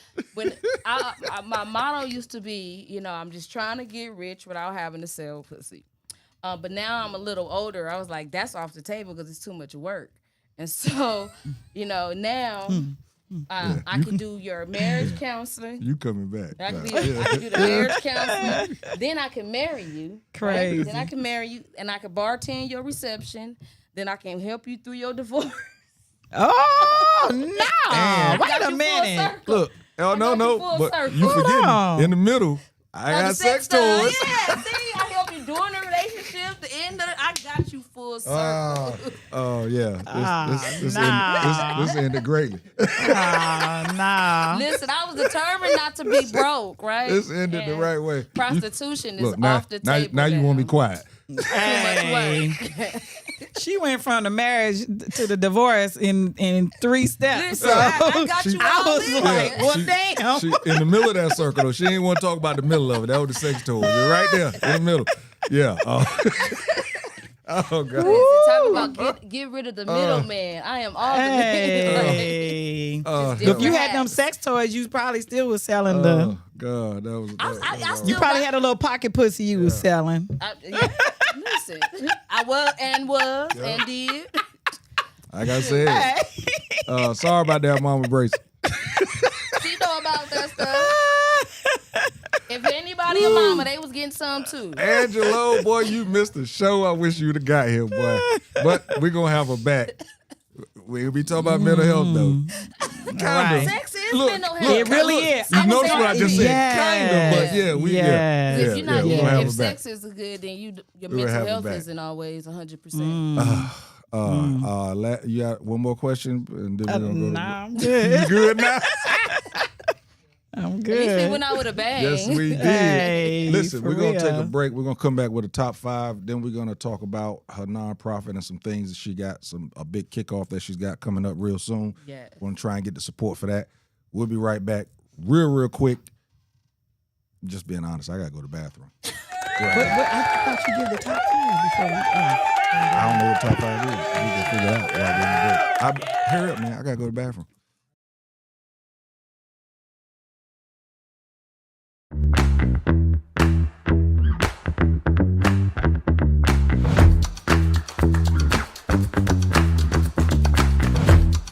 New phone. Listen, man, I've had iPhone 11 for a long time since iPhone 11 came out. What? Yeah, iPhone 11, and I wore it with pride because I was like, I'm not getting a new phone every time one of these things come out. That's fair. The whole family got better phones than me, and it's okay. So I'm at Sam's, right? And I'm unloading my cart, and my mom calls me. I put on the speaker until I get my Bluetooth. You look in the parking lot, it was dry to the left, it was dry to the right, it was dry everywhere you could see. My phone's on the back of the trunk. It fell down in the only freaking puddle in the entire area.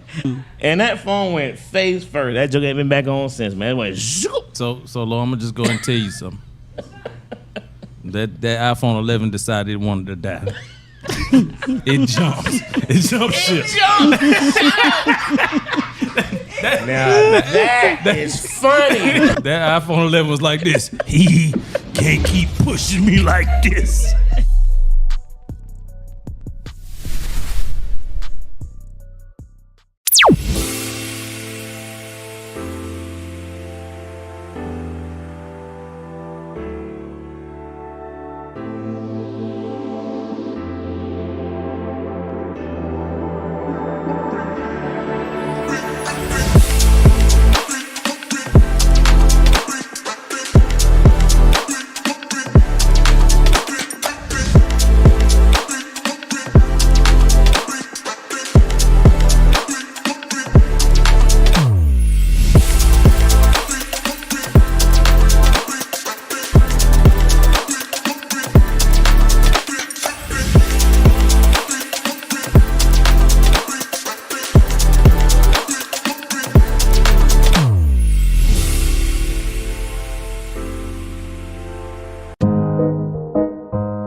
Ready to find a studio that matches your podcast vision? Located inside Uptown Comedy Corner, our studio just 5 minutes from Atlanta's airport has everything you need. From high-quality equipment to multi-camera setups for live streaming, we've got it all. With 15 plus years of experience, our team ensures smooth sessions with editing and post-production services at an additional cost. Plus, our competitive pricing make it easy for creators of all levels. Contact us at 404-500-1605.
Classic Conversations with Jae Tea and Lo. And Jae. We are back, man. I hate that y'all didn't call in to get some of this good stuff, but at the same time, since you didn't call in, you got it all. You dig?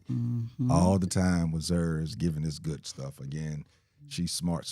She was not throwing stuff on the wall to stick. She was actually writing it up there. And what's that marker? What they call it where you can't erase it off? Sharpie.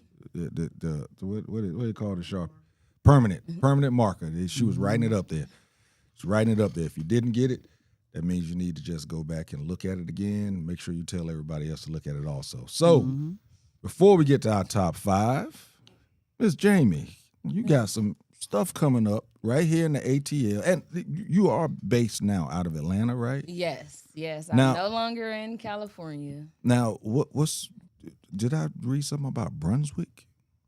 Georgia? Brunswick? Yeah, I didn't think that was yours. No. I pulled it See, up. I was wrong. like, no, this don't seem like. Yeah, okay. No. Well, she ain't drove all the way from Brunswick down here. No. Really made us feel special. But anyway, yeah, talk about the event that's coming up that you got coming up. So we can get some support for you. Yes, so we are officially launching a new beginning mental health and wellness November 11th. That is Veterans Day from 6 to 10. So a lot of y'all shouldn't be working. At Little 5 Points Community Center. Okay. Let me get the address. 1083 Austin Ave Northeast. Free entry. We doing tacos and margaritas, right? Raffle prizes. We are raffling a trip for 2 to Las Vegas. Free raffle with entry. Then we having $5 raffle tickets. All donors will get a certificate as well. We just giving out information, what we're giving to the community. Part of a new beginning is we have a social club called the Warring Women, and it is for grieving women. We do monthly events. We did a tea around town a few months ago to just have that community, the resources, the love. I do a monthly grief support group, and through the nonprofit, with your funds that we need, because we need the money, we're going to be hosting free mental health workshops in the community. So teaching about anxiety, depression, goal setting, just trying to help our community heal from the inside out. So everyone is welcome to come. It is free. Like I said, it's at Little 5 Points Community Center, Now, November 11th. The monthly grieving group, that's what you said? Yeah. Is that online or Yes, is that in person? It's It is on online? Zoom. It's on Zoom. It's on Zoom, and it's free. Free to. I can send y'all the. Yeah, make sure you send information. Once you register for all of them. You can show up to any one of them. We do different topics each month, and so the next one is the 18th. Oh, that's dope. That's what's up. That's fire. Right off the top of my head, I know 3 people that need that. That's that's fire. That's fire. Congratulations on everything. Congratulations on everything. Thank you. Listen, somebody got to help us heal. So, I think that's where a lot of the changes will come in the Black community when we really start focusing on our mental health. Facts.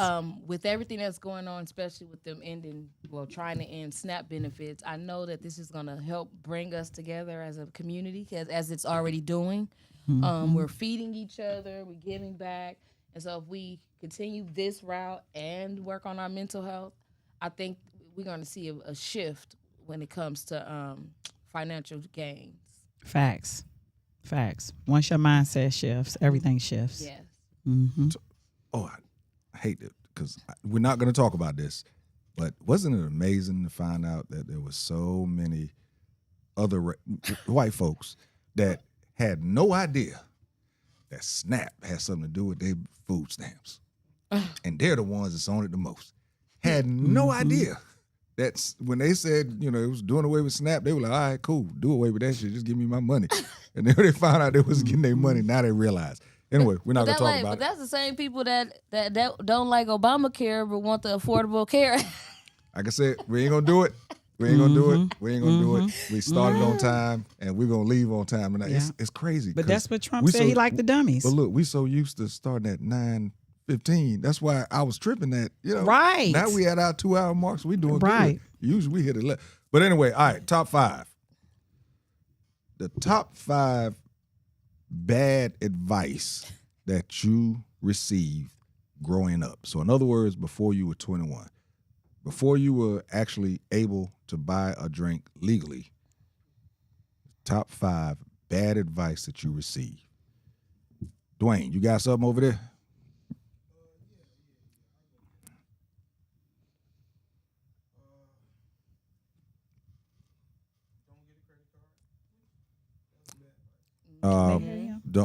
They can't hear us at mic. First one is don't get a credit card. That was bad advice.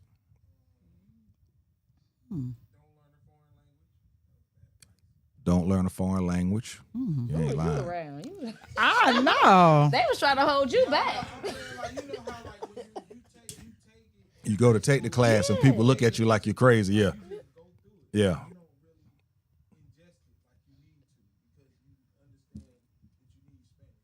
Oh my God.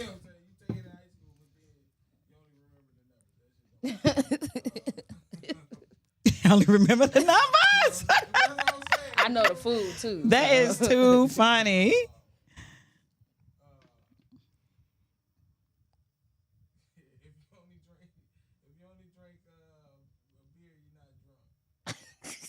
If you only drink beer, you're not drunk. Yep. If you Okay. only drink beer, you're not drunk. No matter how many you drink, you still ain't gonna be drunk. Who in the hell were you? All right. Number 2.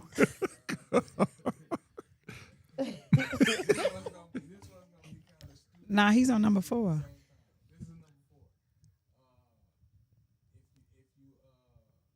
Uh-oh. I'm scared. I'm so scared. Okay. Damn, I'm intrigued. Say it. That's a good one. That ain't nasty.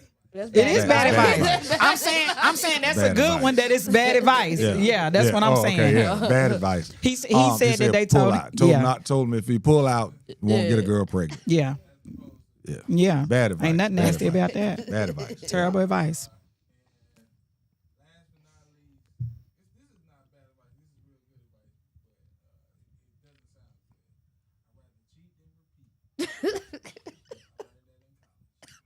And what does that mean? He said he'd rather cheat than repeat. I'd test? rather Your cheat test? Oh, than gotcha. repeat. So he said that in college. Yeah, I'd rather Okay. cheat than repeat. Okay. Listen. Your mama. Wow. Hey, for mama. Hey, for He said his mama man. told him that. But you said you think that was bad advice? No. Yeah, but, yeah, It's a little bit of both. It's a little it bit of sound bad, both yeah. because if you get caught, yeah. your whole degree gone. Yeah. I was actually shocked when I found out how many people in college actually told me later that they cheated. Because I was trying not to. Right.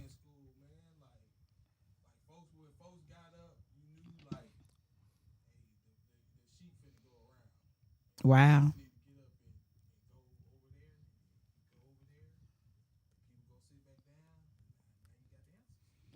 He's letting us know they had a cheat sheet or code They had going a whole around. little organization And- going All on. right, Yeah. Mike, what you got, bro?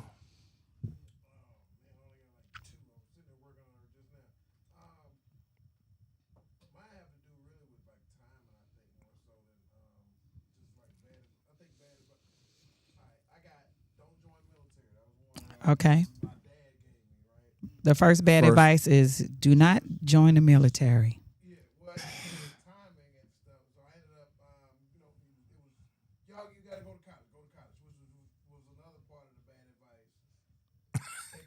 I say timing because I ended up, going into college. I don't think I was ready when I initially started college, and for the whole college experience, I should have went with my first mind and stuff, and did the things did it the way I felt like I needed to do. But I ended up still going back later after, I went through college for a couple years, sat out, ended up joining the reserves, military, all that stuff, and then ended up coming back to college to finish up and stuff. But it was more about taking control of your destination, just taking control. He said the other one was At an early age, they told him not to go to college. and it's not letting other Yeah. Somebody said. Yeah, told him not to go to the military. Okay. All right. And what's your next one? Because you know they can't hear you while you talking all along. Yeah. So not go to college. They told you not to go to college and not to go into the military. On to the second one now. Right. What's the next Mike, one? go to. What's the next one, Go to Mike? the next one. Okay. Okay. Y'all got some over there. Okay. What was your bad? What's your name again? I'm sorry. Zan. Okay.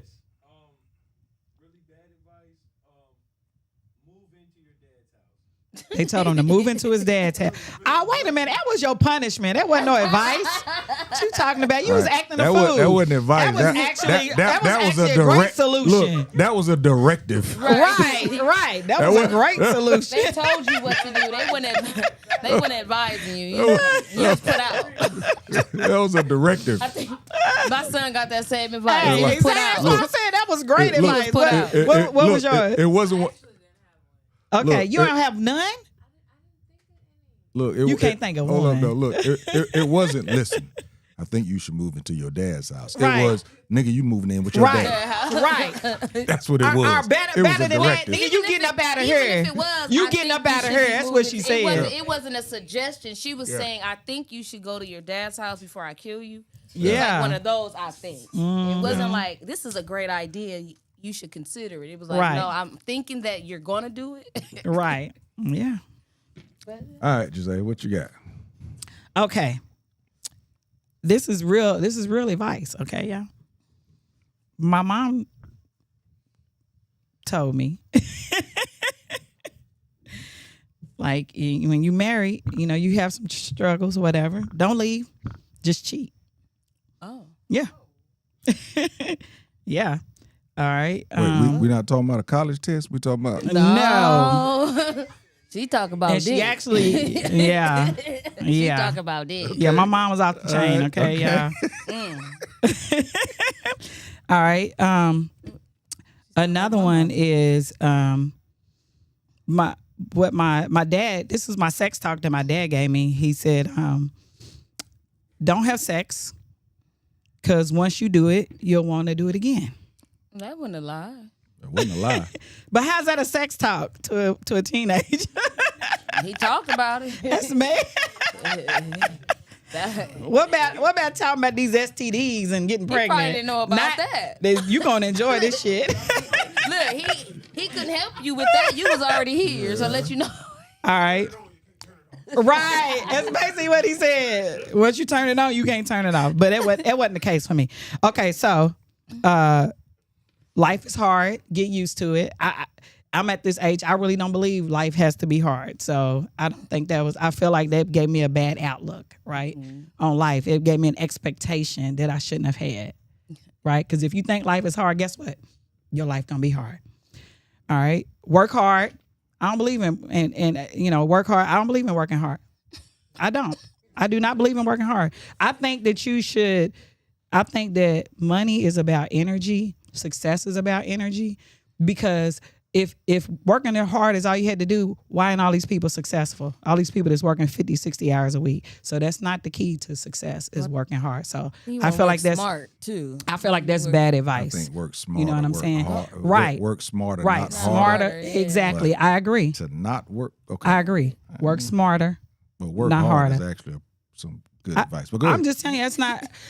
said I've been pretty successful not going that route and that's all I can say for myself. I've been pretty successful. I've never believed in a 40-hour work week, and when I worked a 40-hour work week, it was worse than when I worked 3 days a week. So, and my last one, which I've already told y'all this one, when I used to ask for stuff from my dad would tell me to shit in one hand and want in the other and see which one fills up faster.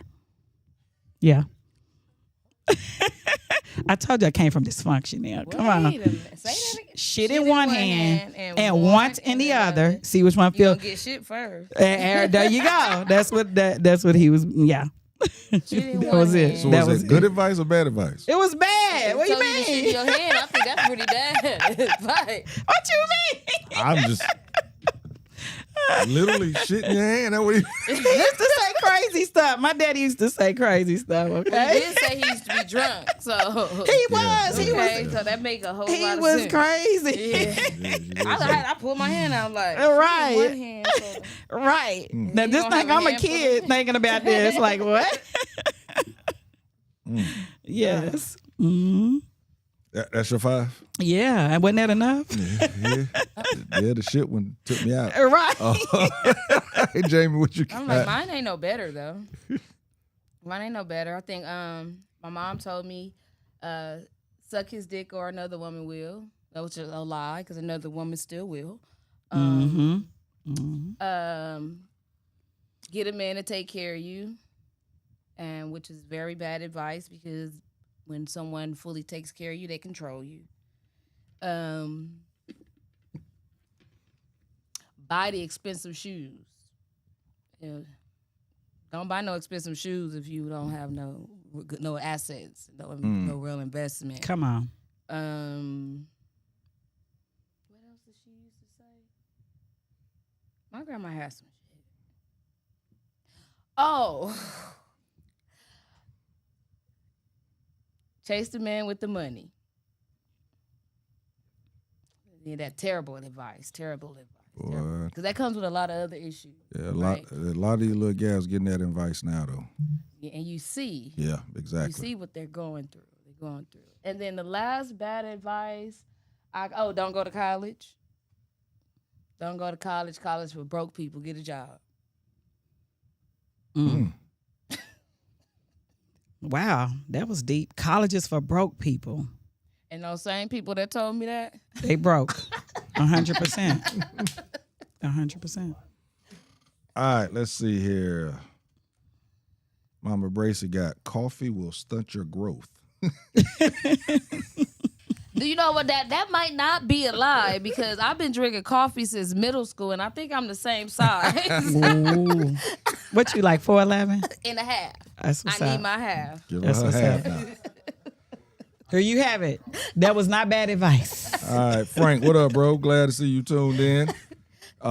Drink milk. His first one is listen to your dad. It's okay to lend friends money. What? Not listen to your Hold dad up. was bad advice. Hold up. You should marry her. I was like, wait, to listen to your dad. That wasn't my son, was it? Did you marry? Marry her. I'm You undone with that one. You can speed 5 miles per hour over the speed limit. So in other words, gonna it's get a okay to go 60 and a 55. It is Oh not man. getting a ticket. Oh boy. Hey, now this one right here. My dog ain't here, but he getting at him. Angelo would be there on time. Don't worry about it. Is he always late? Yeah, me and Lo both. We bad at it. Our favorite line is, "Man, I'm getting off on the exit." That's our line. All right, Kiki got you were in the wrong place at the wrong time. Go to college. Mm. That was bad advice? Pain Right. gets better with time. Huh? Oh, Frank said I married her. Woo! OJ, what? Was OJ on- was on TV at the strip club doing his bachelor party. It was a sign. What? Yeah, Kiki said it because Angelo will never be on time, but he will be there. Yeah, don't worry about it. He gonna make it. Ooh, that's You gonna make deep. That You is know what? wow. What's that man that? Yeah, that if went out. OJ Simpson is a sign, we had the same sign because when I was married, I went to pick up my husband from work and he was outside talking to OJ Simpson. I said, you are not allowed to Ooh. talk to that man right there. You do not need none of his advice. All right, y'all, we ain't going nowhere. We had a little camera issue. It's about to pop back up. Stay right there. Stay right there. So, Kiki yeah. said trade school was so much better. Yeah, now I do agree with that, Kiki. I think that I talk to my kids about that, and I just feel like, you could do either one. Me and my ex, we both made a living off of trade school. Yeah. Made a good living off of trade school, but I went to college as well. I'm a college I graduate. think whatever your purpose is that you Yes. want to do in life, whatever is the best route to get you there. Yeah, Because college is not for everyone. it's not. Right? And then some stuff that you want to do, trade school don't offer. Yes. And so do what Yes. works for you. Yeah, you need. What I say is that you need further education. You need a skill set. So if college is what's going to give you the skill set, go to college. If A trade school, is what's going to give you the skill set, and you're not going to have bills or what have you, have to be paying back college, loans and whatever else, then do that too. Don't run from student loans. That's why everybody is so quick to like, no, student loans. But you will go to a lot and buy a $60,000, $70,000, $80,000 car that's gonna lose value, but you won't put $60,000, $70,000 into you. That's gonna increase in value. Well, the only thing is now, I don't know. I'm not saying you're wrong. However, I can put that car in bankruptcy. I can get rid of that. Student loans. But that bankruptcy, you gonna pay them student loans back. But see, the thing about the student loans is Mm-hmm. they not just snatching them out of your check. What do I say all this time? Communication. The student loan people are one of the most forgiving people when it comes to that. Communicate. I don't have the money. They knock it off. I don't have the money. They put you in forbearance. I can't do. They have programs. I started paying $90-something a month for my student loans. It went up to $115. Mm-hmm. I went, have a plan. Plan, don't panic. My plan. I did a 10-year plan. Worked for a regional center for 9 years. Moved out here. Worked for Georgia Regional Hospital for a year. Turned in my public service loan forgiveness, and they forgive $98,000 of my student loan. Ooh, you had $98,000. Ooh. Yeah, she was on plan. Have a plan. Yeah, I that might be went in something you might want to knowing teach that. some people how to do Right. that, because I don't think a lot of people. I had a friend that was paying her student loans back. She had 2 degrees and she was paying back $700 a month. Yeah, You understand what I'm saying? Matter of fact, I need that plan because Right.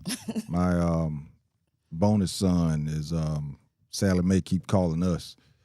Well, our damn loans. What the hell calling us for? Yeah, The no, cosign noted. But anyway, Frank said everyone who knows his dad knows that he is insane.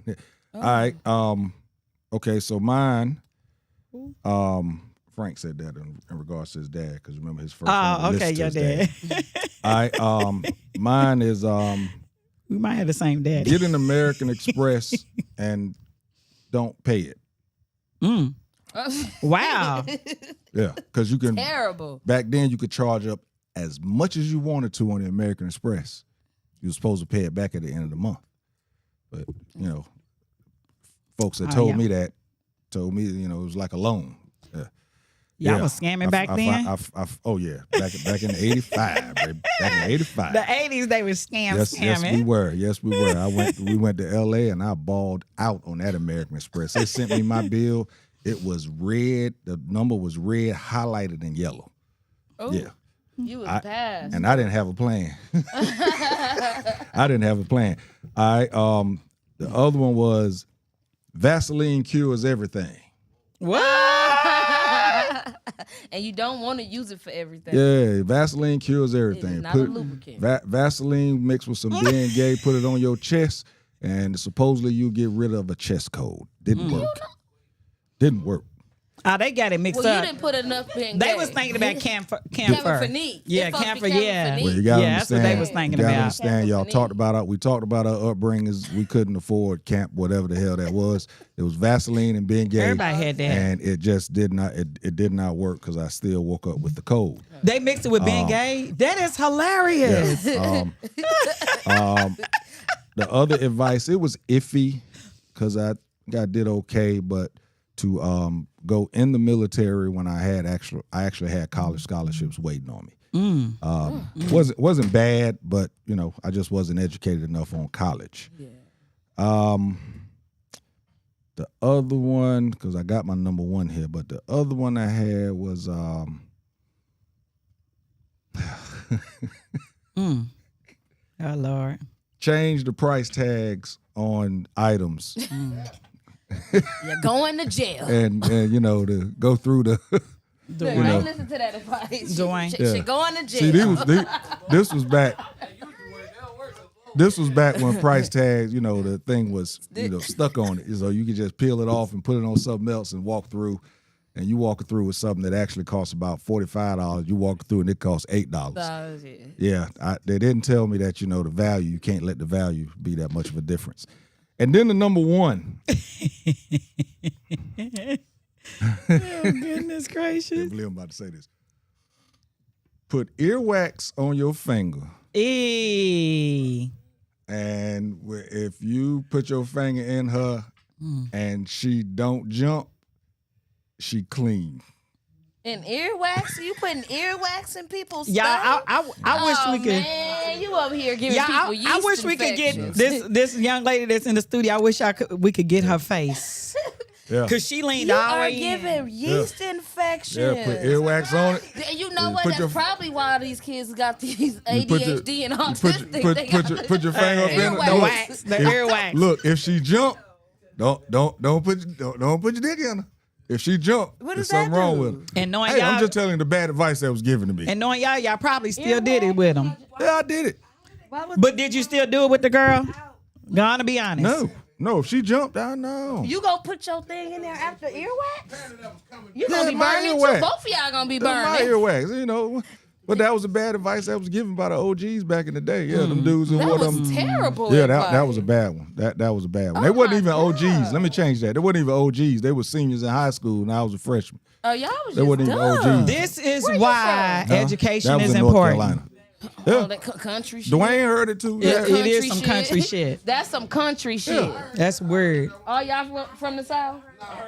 Where you from? Look, women, listen. Country shit. Women would not hear it. Why would y'all hear it? This was our stuff. Because I was a tomboy. All my homeboys But were you ain't putting your homeboys. finger in nobody. Yeah, no, I wasn't doing that. But at least tell me, like, now I got to go ask my folks, y'all nasty. Yeah, nasty. This is why sex education is so It's important. So important.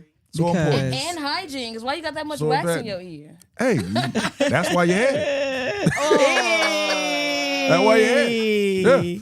Always have it in the right ear. 'Cause I just if you're learned- right-handed, that. I just yeah. learned something new. You know what? That's what it told us back in the day. No. Yeah. Oh, geez. All right. So that's gonna do it, man. This was. That's the way to end the goddamn show. Right. I'm still at it like a what? Right. Hey, great show. Appreciate everyone. Listen, hold on. I just found out that I'm actually on a show, the new Tyler Perry movie that's coming out. I will tell y'all what it You is see that right. You see that right. in a minute. Yeah, but they can still hear us. Yeah. We need to get on that. Just found this out last night. You gonna have a wig on? No. Man. Somebody went to a premiere. Tyler Perry's joint called Finding Joy. It's supposed to be coming out in November. Somebody told me that I was in the first two scenes. So look for your boy. Again, nominations, atlhottest.com. Please go there and vote for me. Hottest actor TV film, hottest actor stage play production, hottest stage play production, which is God Guys by Nay Lewis Stubbs and my man Coach Chuck Brown. Hottest online personality, hottest gentleman of the year, ATL's hottest power couple with me and my wife Casper. Please go and get that vote in. And also for all of y'all have heard me talking about God Guys. It is the international stage play. I say international because they booked us and we went all the way to St. Martin and we performed. It is coming back to the ATL. We're coming back in May. If you want to see it, I will let you know about the tickets. I'm going to make sure anybody that's a fan of Classic Konversations, we'll get a little bit of a discount. So I'm going to make sure that we get that in there. So I will, keep y'all informed of that. But we are coming back to Atlanta. So get ready for that. And I think that is going to do it for this week. We will be back next week, young lady. We appreciate you coming in for writing stuff on the wall. I actually wish I had a wall that you actually could have wrote some of this shit down so it could just stay above our head. Appreciate you coming in. But again, you're coming back. Ain't gonna have just a little bit of mental health, but it's gonna be about these sex toys. Oh, wow. That's gonna do it, y'all. Classic Conversations with Jae Tea Lo. And Jae. And we are out. You dig?